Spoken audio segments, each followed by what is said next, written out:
está en nuestra mano recuperar gran parte de este patrimonio marino perdido.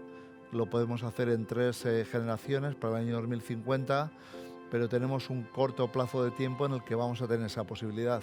Si no conseguimos iniciar el esfuerzo necesario para recuperar un océano saludable en una década, ya estaremos abocados a un océano depauperado en vida e irreversiblemente dañado.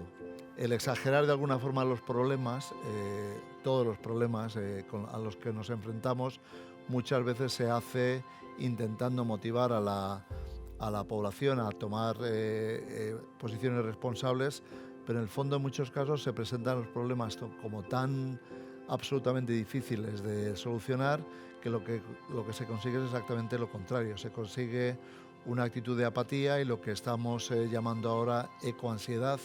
Toda nuestra basura, todos nuestros contaminantes acaban en países en desarrollo a los que luego culpamos por ser responsables de contaminación. Tenemos que buscar otros conceptos para el plástico que simplemente prohibirlo, porque hemos visto que son útiles. A partir del año 2000 hemos visto un impulso muy importante a la conservación marina.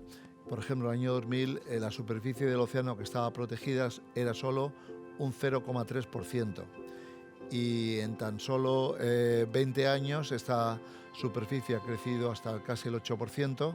El ámbito de tipo de ecosistemas que se están restaurando ha crecido mucho y la tecnología necesaria para hacerlo de forma exitosa también ha mejorado mucho a la vez que ha disminuido el coste.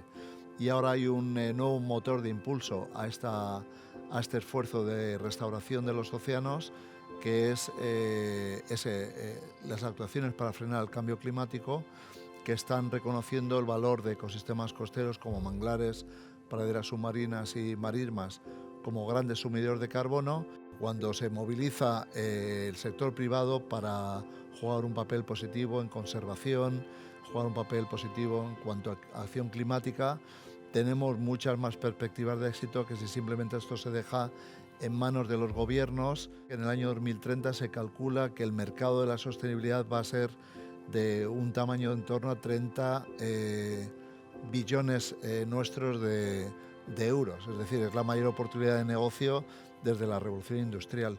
Y todas las empresas quieren posicionarse como proveedores de bienes de consumo y de servicios en este mercado de la sostenibilidad.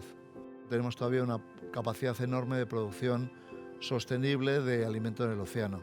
La acuicultura marina es un ámbito importantísimo y que va a jugar un papel importantísimo en el futuro de la humanidad, no solamente en resolver el problema del alimento, porque después de 10.000 años de poder, de estar cultivando y generando alimento de forma controlada en tierra, por fin hemos aprendido a hacerlo en el océano.